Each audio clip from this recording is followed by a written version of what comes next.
People of Queensland and Australia. I speak tonight on freedom. On many occasions in the last year, I've addressed the Senate regarding freedom as a counterbalance to medical tyranny, and I recently addressed the Canberra Freedom Rally remotely. The side that is locking people up for the crime of being healthy, arresting protesters, pepper-spraying kids and beating up grannies, banning books and electronic messages, censoring social media, sending threatening letters, forcing small businesses to close, urging people to dob into centres and banning safe drugs that have worked for 60 years are all on the wrong side of history. In a frightening development, New South Wales has called in the troops to keep innocent, healthy citizens locked in their homes in what can only be called martial law. Recent freedom marches showed what happens to citizens who exercise their democratic right to protest. People are demonised, hunted down, the media vilifies to discourage others from questioning the control state. If the government can decide who is free and who is not, then that is not freedom, and no one is free. A crisis will always be found to justify measures designed to protect the government, not the public. A crisis that is as easy to create as turning up the PCR test from 24 cycles up to 42, where a false positive is the most likely outcome, as has occurred. Actions such as these have created a crisis of confidence in government. And that, fellow citizens, is on the Senate. We are the House of Review. We're tasked with the duty to ensure honesty, transparency and accountability in the government of the day. We have failed in that solemn duty, our duty to our constituents. We have failed those yet to vote, our children, who are now being injected with a substance that has not undergone meaningful safety testing. The Liberal, National and Labor parties have colluded to wave these measures through this place, reducing the Senate to the status of a dystopian echo chamber.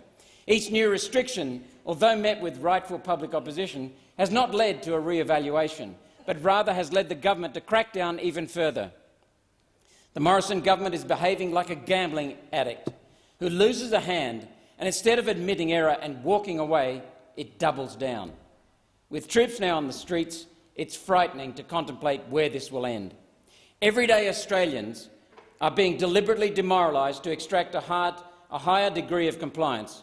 When COVID first arrived, there were few masks, and the experts and authorities told us masks were not necessary. Now those same medically ineffective masks are used to condition people to fear and obedience. Crushing resistance crushes hope, and without hope we have no future. Is it any wonder that small businesses are closing permanently? Every small business closed was a family being provided for from work, hard work and enterprise. Who will look after those families now? The government? With whose money?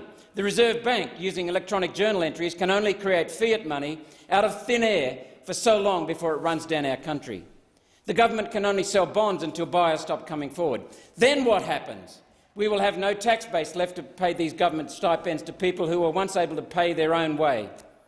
Since when is a Liberal government, the party supposedly of Menzies, dedicated to making huge sections of the population totally reliant on the government for survival? The bad joke here is that the excuse used to justify this sudden rush to Marxism, public health, is moot. Deaths from all sources, including coronavirus and the flu, are at historic lows. Australia's death rate in 2020 was less than in 2019, and 2021's death rate is lower again. We're strangling Australia's economic life and future for no reason. Power has gone to the heads of our elected leaders and unelected bureaucrats who are exercising powers yet do not feel the consequences themselves.